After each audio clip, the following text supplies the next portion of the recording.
Bom dia, crianças.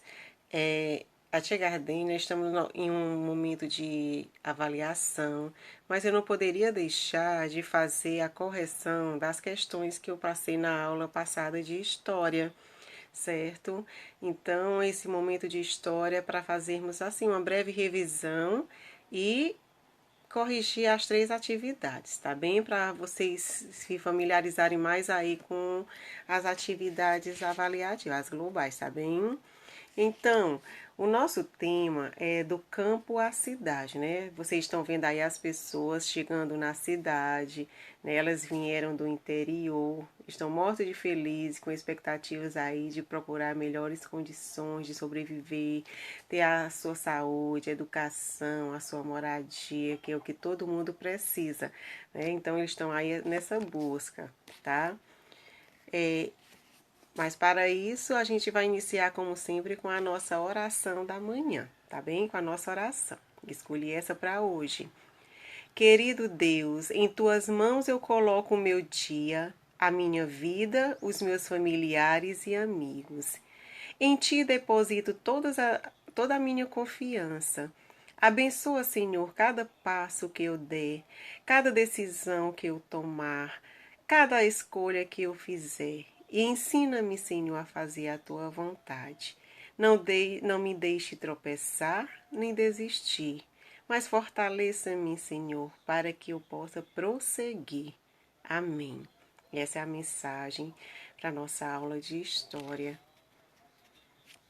Com o tema, né, aí do capítulo 5, os brasileiros continuam migrando. Antes que a gente faça a correção, eu vou fazer uma breve revisão daquilo que a gente estudou, né, para vocês relembrarem.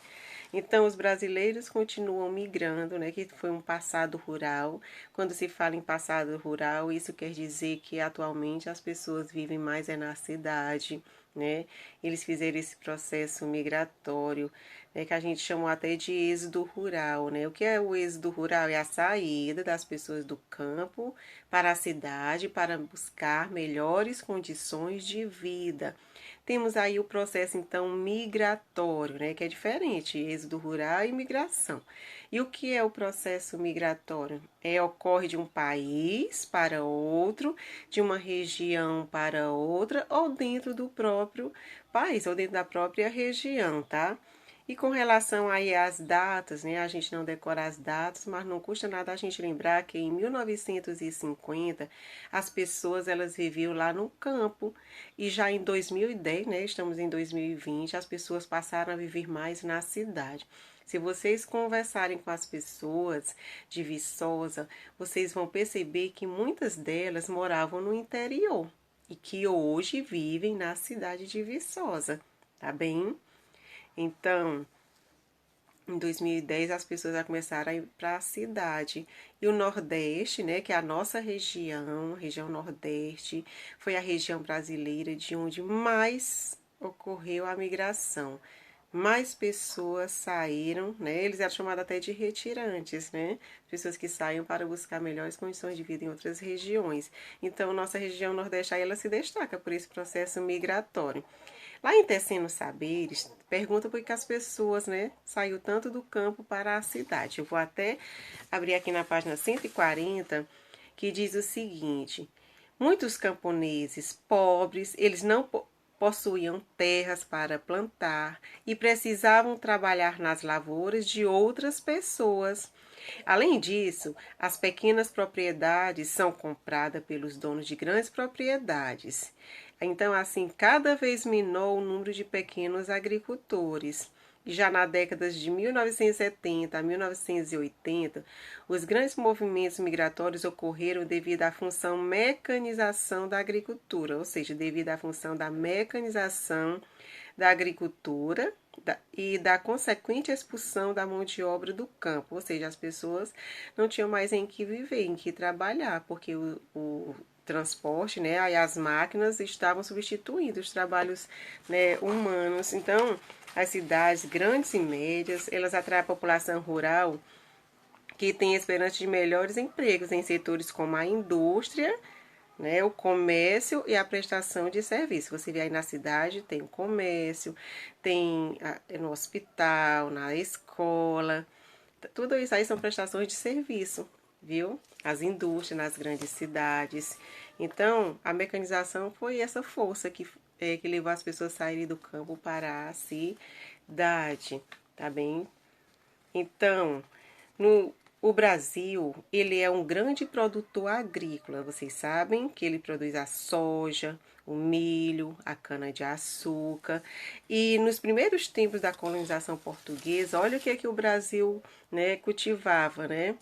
Produzia, né, a cana-de-açúcar, o algodão, a mandioca, o fumo, o arroz, tudo isso ele fazia, né, nos tempos da colonização. Aí já depois da independência, né, de sua independência aqui no Brasil, que veio o cultivo do café, né? A chegada ele participou desse cultivo, a gente ia tirar muito café, né? A gente criança gosta muito de viver com a natureza. Então, depois da independência, veio aí o cultivo do café, muito importante. Aí agora mais recente, o que o Brasil produz, né? A laranja e a soja, né? Muito visado esse processo. Em 1930, já a industrialização ela começou a crescer, principalmente na cidade de São Paulo, viu? A industrialização já estava chegando. E na década de 1960, a população urbana já estava maior do que a rural, né? A cidade estava com a concentração mais de pessoas do que no campo, na década de 1960. Então, eles continuaram a buscar novas terras, né? Tivemos aí as fronteiras agrícolas, a exploração de novas terras. As florestas e o cerrado foi que sofreram muito com esse processo, porque eles iam, né, fazendo queimadas para poder fazer lá né, esse processo aí de migração. Tivemos aí os fluxos migratórios mais atuais, que eles também fazem parte da nossa história, e os nordestinos continuaram aí nesse processo, né, de buscar melhores condições de vida, principalmente São Paulo e Amazonas, e veio aí as cidades planejadas. A gente tem como um bom exemplo a cidade de Brasília, que ela foi bem planejada e chamou muita atenção dessas pessoas para ir buscar esse emprego. E o cerrado foi a vegetação que foi mais destruída nesse processo de ocupação, né, da região central.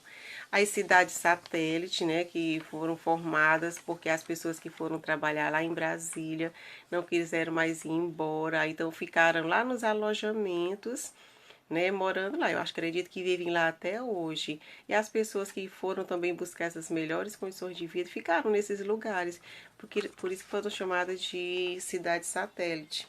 Tá certo? Era isso a nossa revisão. Pra gente só lembrar o que os brasileiros, né, faziam. Continuam migrando. Então, vamos para a nossa correção. Né? Vocês postaram as tarefinhas de vocês, mas é bom que vocês olhem, né, nesse processo de correção. Né? Vejam aí a questão. Observe na página 149. Observe como esses movimentos foram mostrados nos mapas abaixo e responda às questões a seguir. Anote o nome de duas regiões de onde saíram mais pessoas entre 1970 e 1980. Então, no Nordeste foi de Ceará e Pernambuco, né, o nosso estado do Ceará. E no Sul foi o Rio Grande do Sul, Santa Catarina e Paraná. Olhem aí a respostazinha de vocês. Letra B. Anote o nome de dois estados que receberam mais migrantes nesse período. Foi São Paulo e Rio de Janeiro, Mato Grosso do Sul, Mato Grosso, Rondônia, Roraima, Pará e Acre. Repetindo, São Paulo, Rio de Janeiro, Mato Grosso do Sul, Mato Grosso, Rondônia, Roraima, Pará e Acre. Então, aí vejam aí no segundo mapa, a segunda questão, o que mostra a seta que sai de São Paulo e vai ao Nordeste? Discuta com os colegas e anote suas conclusões. Ele mostra o movimento de nordestinos que voltam para seus estados de origem ou de pessoas que saem de São Paulo para trabalhar no Nordeste, né? Que hoje o Nordeste também já está recebendo pessoas. Viu? Vejam aí a resposta bem direitinho. Coloquei até a página já corrigida. Partindo para a página 151, primeira questão, responda as questões a seguir de acordo com o que você leu no texto da página anterior. Letra A. Brasileiros de quais estados fizeram grande deslocamento nos últimos anos?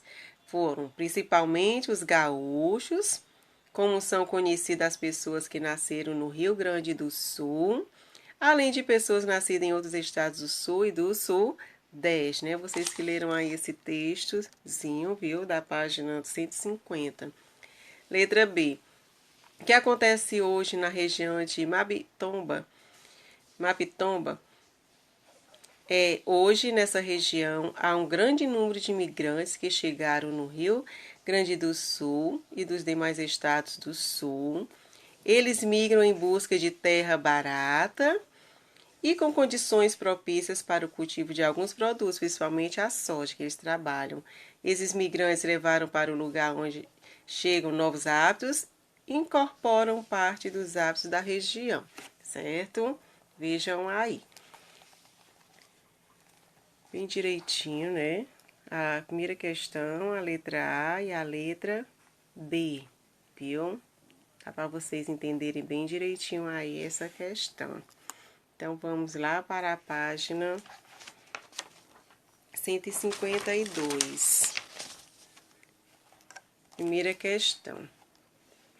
Para saber mais sobre a capital do Brasil, né, falando aí de Brasília, procurem livros, almanaques, enciclopédias ou sites respostas para estas perguntas. Letra A. Quais são os estados que compõem a região centro-oeste?